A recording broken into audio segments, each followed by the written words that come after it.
Salut à tous et bienvenue dans l'agenda vidéo de la bande dessinée du mois de novembre 2023, avant-dernier agenda de l'histoire. Au sommaire de cet agenda, les comics bien évidemment, une rubrique femmes méconnues mais qui ont marqué leur histoire. On passera bien évidemment par la bande dessinée, un petit tour par les mangas, une sélection très pointue, une grande rubrique coffret et intégrale à l'approche de Noël. Et on terminera par un petit tour par les festivals. C'est parti, générique.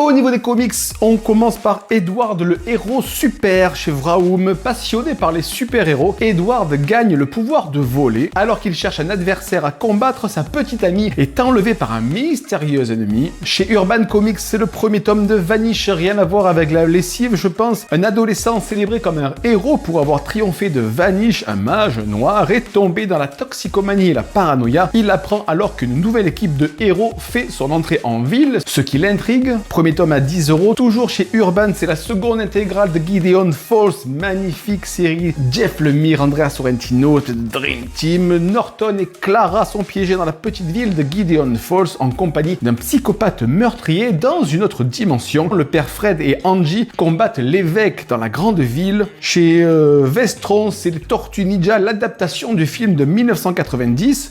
Ça remonte. L'adaptation du film est présentée en 3 versions, une en couleur numérique, une en noir et blanc d'origine et une version brute. Le scénario est accompagné de notes de placement originales et de scènes coupées. Saga Africa. Et enfin, on finit chez Urban, mais oui, mais c'est la sortie du 11e volume de Saga. Suite des aventures de cette magnifique série avec Alana, Hazel, Écuyer et Bombazine qui parcourent la galaxie sous de fausses identités afin d'échapper à l'agent spécial Gale. La rubrique donc femmes méconnues mais qui ont marqué leur histoire chez Cote. C'est Henrietta Lacks. Une adolescente découvre l'histoire d'Henrietta Lacks, décédée en 1951 d'un cancer du col de l'utérus. Ces cellules, prélevées et utilisées sans son consentement, ont révolutionné la médecine et permis le développement de plusieurs vaccins. Chez Nathan, c'est Germaine Cellier. La vie de la première femme née française est retracée depuis son plus jeune âge. Elle a créé ses propres fragrances qui font encore figure de révolution dans l'univers de la parfumerie française. Chez Futuropolis, c'est Dulcie, une enquête sur l'assassinat de Dulcie September à 52 ans, représentante française de l'ANC, le Congrès national africain en 1988, 2 années avant la libération de Nelson Mandela. Et enfin, chez Michel Lagarde, c'est à la poursuite de Suzanne Humbert. C'est une bande dessinée donc retraçant la vie de la peintre française Suzanne Humbert, qui est née en 1913 et décédée en 1952. On passe à la rubrique bande dessinée chez Flammarion, c'est Breakdown. Les premiers travaux de l'auteur de bande dessinée qui a reçu le prix Pulitzer pour son œuvre Mouse avec des planches inédites. Chez Agrumes, les imbuvables, comment j'ai arrêté l'alcool. L'autrice explique son combat pour se libérer de l'emprise de l'alcool, évoquant les séances de thérapie de groupe, les tentatives de sobriété, les rechutes ou encore l'expulsion de son appartement. Aux presses de la cité, c'est Histoire d'un chat. L'autrice raconte les 17 années qu'elle a passées en compagnie d'un chat qu'elle a recueilli. Elle évoque les jeux, les moments de complicité ainsi que l'amour, mais aussi la maladie et le deuil. Chez Presque Lune, c'est Kalat. La jeune kurde Kalat débute ses études à l'université de Damas, mais doit les abandonner lorsque la guerre civile éclate. Devenue mère, elle met tout en œuvre pour sauver sa famille, traverse 8 pays et trouve refuge en Allemagne en 2015. Chez Petit à Petit, c'est la traque. Le 21 avril 2011, 5 membres de la famille de Ligonès sont retrouvés morts, enterrés sous la terrasse d'une maison. Xavier Dupont de Ligonès, le père, devient alors le suspect numéro 1. Édité par Nouvelle Adresse, c'est Hippo. Un homme atteint d'une maladie incurable se rend en Islande pour mettre fin à ses jours. Il rencontre alors une Québécoise qui souhaite l'aider dans son projet. Les deux inconnus vont se rapprocher et se dévoiler l'un à l'autre. Chez Frémoc, c'est 1,5. Dans un petit village, un maire est roué de coups tandis que des adolescents préparent leur première sortie en boîte de nuit. Couverture très intéressante. Chez le Tripode, c'est Pleine Lune. 2 brigands, un costaud et un petit malin, sont poursuivis par un garde du sultan. Une prostituée et une sorcière sanguinaire se trouvent impliqués dans l'affaire. C'est une bande dessinée muette. Et enfin, chez Rue de Sèvres, c'est La Brute et le Divin avec une couverture absolument magnifique. Vivant seule sur une île déserte, Eva a pour mission de réparer une station météorologique, mais l'arrivée d'une équipe maritime perturbe la tranquillité et l'écosystème de l'endroit. Dans la rubrique manga, attention, des mangas très pointus, c'est Ténèbres chez Adverse. Un vrai faux manga dans lequel l'auteur se réapproprie le genre hentai, la veine pornographique du manga avec un fort humour noir. Lunatics Lover chez le Lézard Noir, cette histoire indépendante qui raconte le jaillissement de l'horreur dans un monde qui semble parfaitement organisé, un peu comme quand on va à la préfecture, sur des sujets tels que les déséquilibres du couple, la mortalité infantile et l'occupation américaine. Ensuite, c'est Onimbo chez IMHO. Onimbo part à la recherche de son plat préféré, des insectes maléfiques qui se trouvent dans le cœur des humains et se nourrissent de leurs peurs et de leurs angoisses. Il les mange pour libérer les humains infectés. Chez Casterman, c'est le deuxième volume de l'Habitant de l'Infini. Un samouraï immortel poursuit sa route à la recherche de l'assassin des parents d'une jeune femme. Ce dernier ordonne à une tueuse d'élite de les supprimer. Et enfin, chez Flubbalub, c'est Zeroman, le premier volume d'Osamu Tezuka. Les Zeromen sont une espèce animale intelligente qui a évolué à partir des écureuils. Quand il décide de lancer une attaque pour éliminer les humains, le jeune Riki, un Zeroman élevé comme un homme, se dresse contre eux.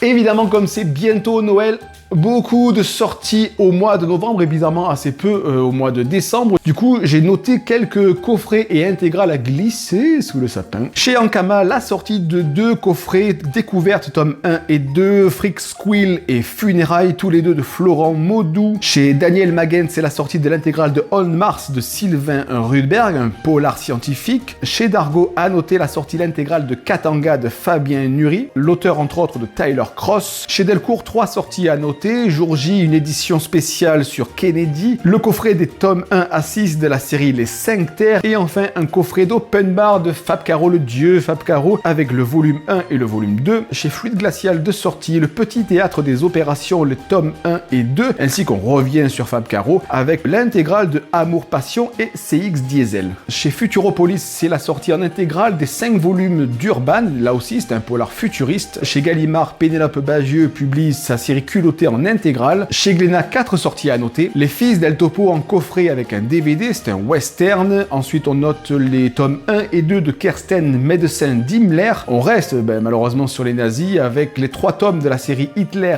est mort. Et enfin, on termine par de la jeunesse, donc les 4 tomes de Bergère guerrière réunis là aussi dans un coffret. Chez Grand Angle, une sortie western avec la sortie en coffret donc de Go West, Young Men et Indians. Chez les Humano Associés, les 4 premiers numéros de Métal Hurlant rassemblés dans un coffret là aussi. Chez le Lombard, 3 sorties à noter. Les 3 fantômes de Tesla avec le coffret des tomes 1 à 3. Elle, la sortie jeunesse de Kit Toussaint, là aussi les 3 tomes. Et enfin Nottingham, encore une fois les 3 tomes avec une espèce d'Uchronie sur Robin des Bois. Chez Paquet à noter la légende du roi singe en intégrale, une très belle couverture. Chez Soleil, 3 sorties. Bien sûr Monsieur Proust de Cécile Cruchaudet. Les 4 tomes de la sortie Les Ogres Dieux écrits par Hubert, le regretté Hubert, qui est une très belle intégrale, quoique un peu cher mais super intégrale. Et enfin, là aussi l'intégrale de Sherlock Holmes Society. Et enfin, dernier coffret à noter chez Vent d'Ouest, c'est les 5 tomes de Sorceline, qui est une bande dessinée jeunesse. On termine comme toujours par les festivals, ces festivals. Les 4 et 5... Oui, c'est ça. Les 4 et 5 novembre, c'est la 3e édition du week-end de la BD à Neuve dans les Bouches-du-Rhône, quasiment à la maison, avec Jonathan Oconte, Aurélie Garino, Carbone, Joyan Trojanowski, espèce de dream team de la BD. Les 11 et 12 novembre, c'est le 21e festival bande dessinée d'Ajaccio en Corse du Sud. Non, pas là, non. Non, pas là.